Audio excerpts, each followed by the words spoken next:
I'm going to tell you today about lino printing because I think it's a great way to put design and pattern onto furniture.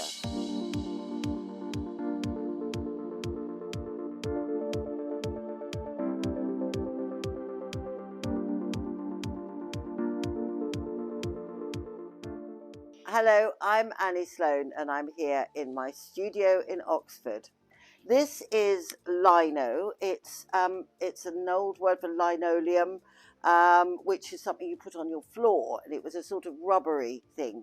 The old stuff has a background like this. It's a sort of mesh.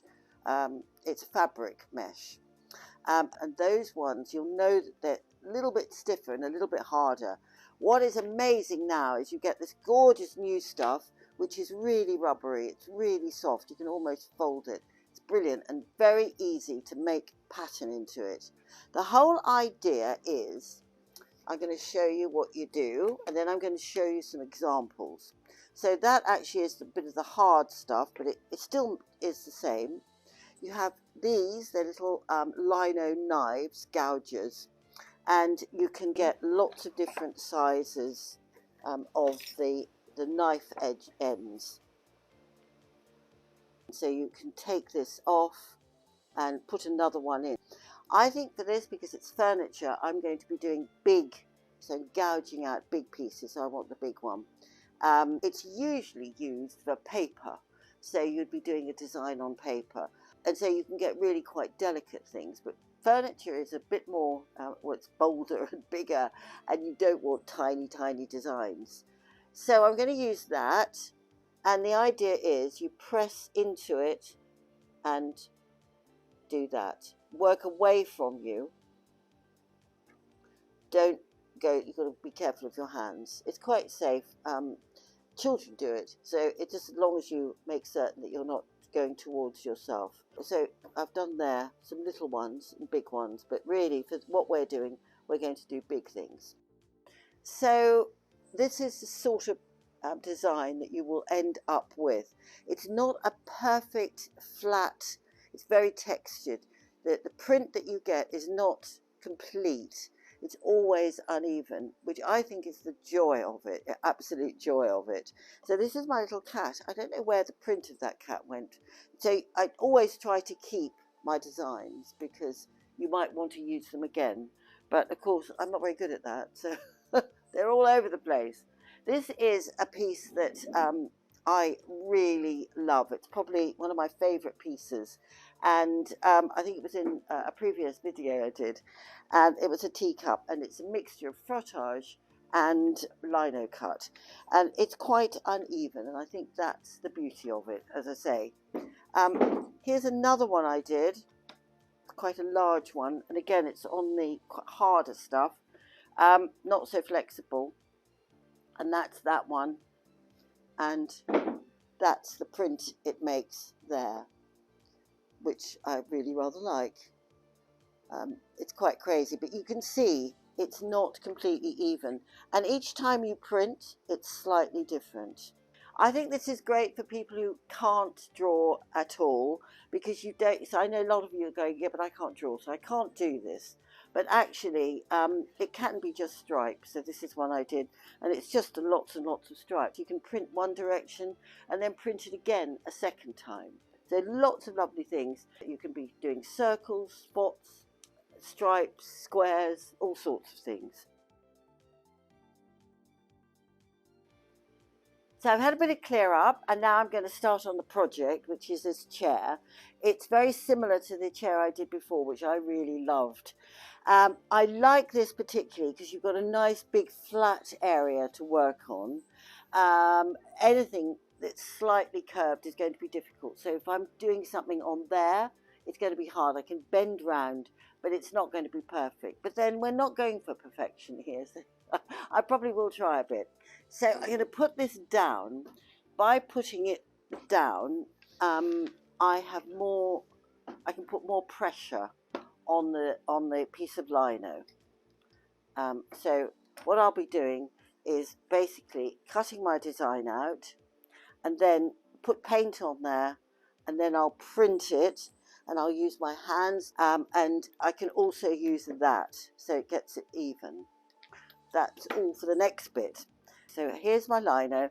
I've taken the very bendy one because it is quite good, especially on a piece of furniture, because the furniture is not incredibly, any furniture is not incredibly even. So now I've got a design that I'm going to work on for here.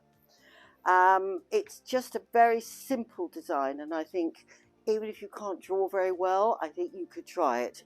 So I worked last night on my iPad. I've got quite a big iPad, and I've got a whiteboard on it. And so I think it's quite nice doing on a whiteboard because you can't do it perfectly. And that's what I really love as well. There's this sort of imperfection. So I've done a plant, so a wobbly line up the middle, and then leaf shapes, which are quite blocky, and then lines on the side of it. Now I've got a pencil. A tip, if you're not used to drawing, don't do lots of tiny lines, do big lines and just go big and be a bit clunky with your drawing. If you see what I mean, don't try doing lots of little, we're not going for detail, we're going for sort of slightly abstract design. And there, done another one, circle, circle, some lines. This is only a guideline for me as well. I'm not going to stick to this necessarily. There. So, and I'll do some other whatever, bom, bom, bom. So that's what I've drawn. So, you know, no great sort of art or anything. It's just a basic stem with leaves coming off it. And now the big thing is, are we going to cut the background out, or are we going to cut the leaves out? That's the big decision. So you've got to think about that the whole time. With something like this, you could even do one side one and the other side another. That might be quite nice, because then that will show you what each one looks like. So now I need my glasses and I'm going to start. So this will take a little while. I should really tell you about where you get these from. Good art suppliers will have them. Don't go, there's really fancy ones for paperwork, which is great, but I think you can just find some really cheap and cheerful ones. You don't have to have that, you can just have that. And this, again, if they sell this, they'll sell that. And this is reasonably priced. So now I'm going to start. So on this side, I'm going to take, see, it's very easy, and you turn everything around so that you're working away all the time.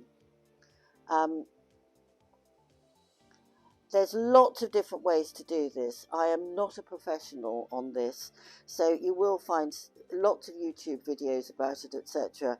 And they all do it in their own different ways. The way I do it is very much for furniture, whereas a lot of people are doing it, and they're doing it because they're making prints, and a print on paper is quite different. So I'm making large patterns. I'm not making too many small patterns. I found the small patterns just don't really work on furniture, and so this is just keeping it simple. So this is going to take me a little while.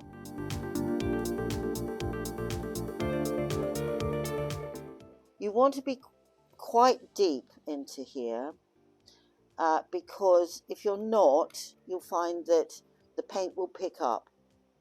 So I'll go quite deep into there.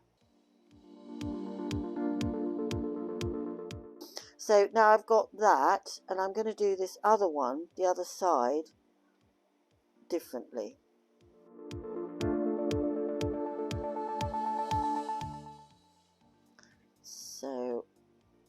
So this one I'm going to go all around the leaves.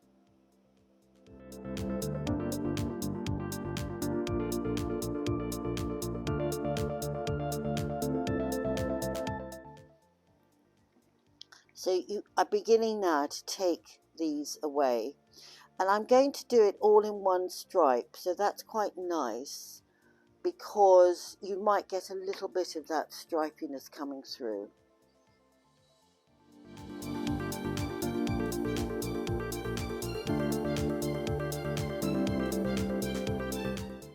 This is very sharp, so do be careful. Always work away from yourself, don't work towards yourself. And also, when you want to change direction, you just move the lino.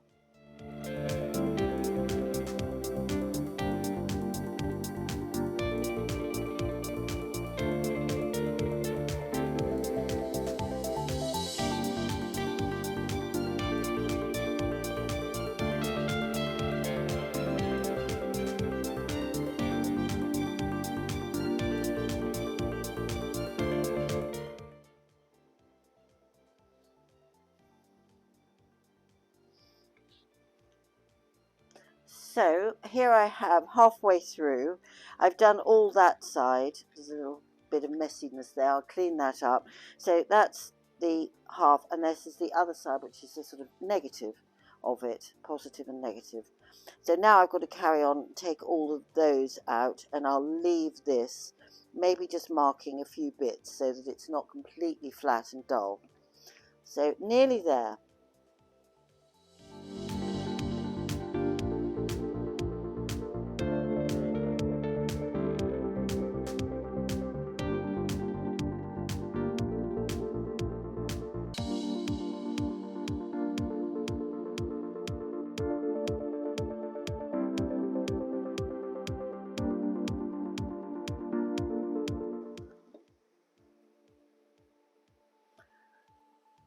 Ta-da! I'm going to try and see what it looks like. So I'm going to print it first on a piece of paper that I've painted with French linen, this being French linen. Let me look at that again. I've got this. Now I'm going to put paint on here. The colours that I'd worked out before, I thought Capri and a little bit of primer red. It just seems to, the pink is quite bright and that just pulls it down a little. And I can vary it too. You don't have to have the same colour everywhere. Some people like to roll the paint on, which you can. I'm not going to do that. I'm going to do it with just the paint and a brush and going onto it. Oh, that looks lovely already. Yay. Don't worry that it's on the background. It won't matter. So I'm going to do that. I'm going to do a little bit of the primer red as well. Maybe, see, what I like is not doing it all over, but maybe just doing a little bit. So it picks it up in different places. I'm getting excited. And I will put that now onto there. You've got to work fairly quickly. I'm quite hot weather here today in Oxford, and now I'm going to roll that on there. My surface is quite uneven. It's got a lot of paint on it, so I'm going to make certain that I pressed all over. So don't be disappointed when you see it. It won't be completely flat. We could do it that way, and that will make certain it's a bit flatter. But of course you can't do that on furniture. So that's how that looked. It's quite thin there. So what I'll do is I'll try to make certain that that's covered. I don't know, I may not have pressed it hard. But I love the colours. I think it's all looking good. So now I'm going to start onto this piece. And I'm going to start with this at the very top, fairly high at the top. So I'm going to put my pink on. And I'll be a bit more generous. I might have spread it too thinly before. So I'm going to spread quite well. This is all painted and waxed. I think you could work directly on non-waxed pieces. The reason it's waxed is that I did it some time ago, but it's actually quite good because I can wipe off if I don't quite like it. It just helps you that you can change your mind a bit.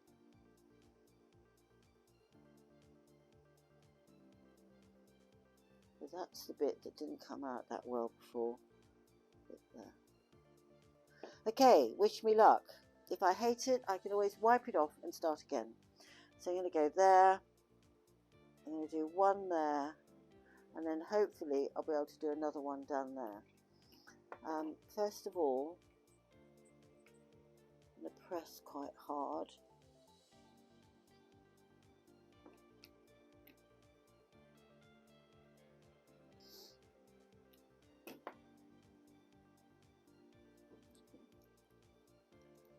Woo!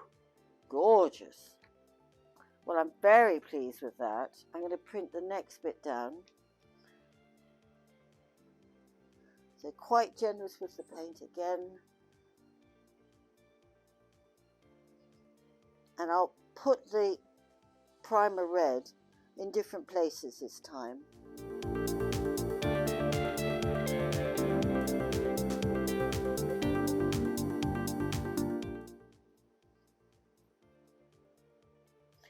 Come out so well down there. I think what you mustn't do is go, oh, I'll do it again, because you will not get it in the right place. And what I'd rather do is just go back into there with a little bit of paint. So that's there. So you could just do that. I think that'll be a better way to do it. Probably in real life what I would have done is do more testing of it, but this is fine. Now I want to do another one, so I'm going to take this away. So I think I'm going to maybe print that way, and I'll put a bit of paper over it so it won't go over that bit. Okay.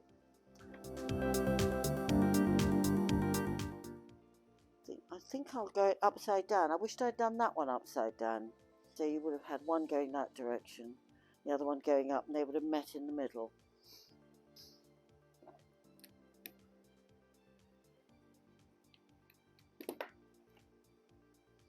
Oh yeah, that looks really nice.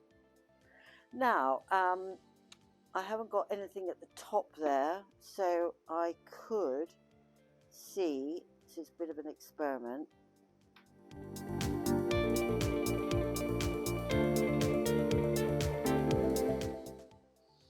So there, I'm just going to fold it over. I think it's always worth just trying an extra little thing, pushing it a little, and if it doesn't work, it doesn't matter, you can just paint it out. I think the colour doesn't quite work, and it only printed there. Not sure if it doesn't work at all. What I might just do, so I'm not like the design just sort of disappears. I think that's quite nice.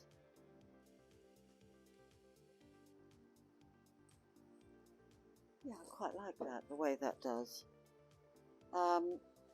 It's okay. When it all dries, I can look and decide again. Do I like that? Was it better just ending?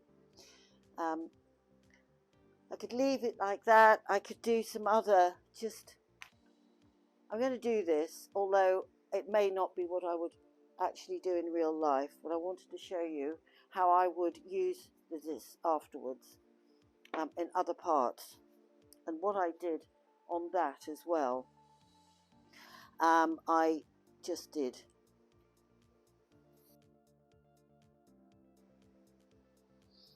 So do you see how it it just brings it together? Otherwise you've just got one design on the middle and nothing else. And it doesn't matter how it works. It doesn't have to make sense, I mean, in terms of a pattern. So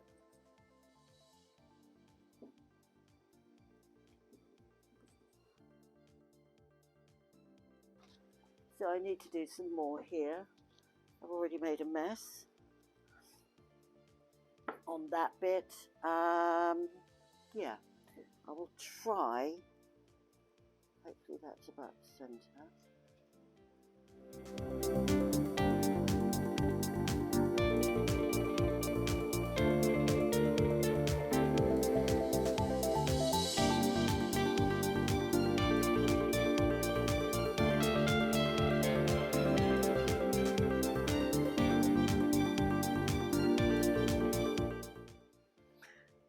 So I haven't quite finished, but I think you now get the hang of it all with the design here and design there.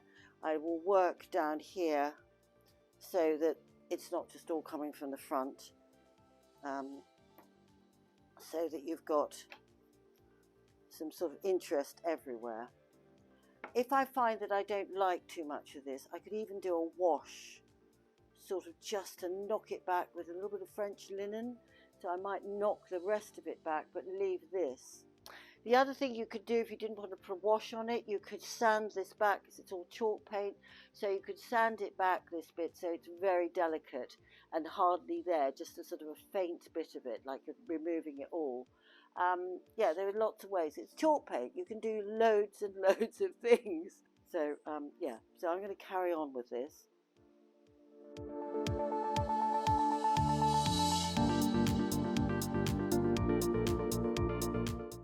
So the only thing I did before I started with was try some other colours. So my first choice had been to try Oxford Navy, and I just didn't think it had the pizzazz.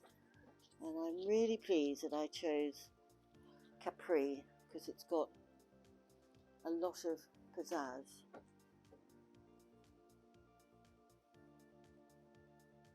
But just knocked back a little bit in parts, not everywhere.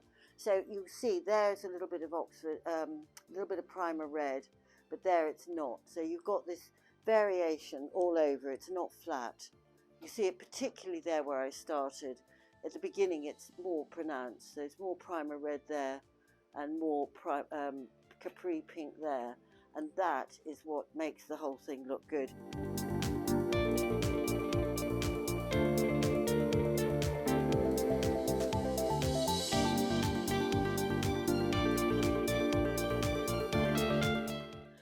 Another thing that you need to know about is if you're printing something, you need to know that you get the reverse.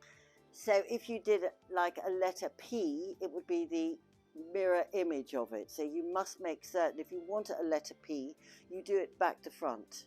This is also a really crazy way to do something. I didn't have any lino at home one day, and I found an old eraser. So I cut the eraser and I made this lovely little gecko. Another thing you can use is cut a design out of polystyrene. And I've done loads of designs with polystyrene. I loved doing that. And you get these lovely printed marks.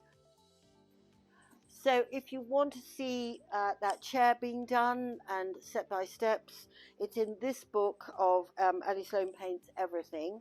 And here it is here. And there are step by steps of how that was done.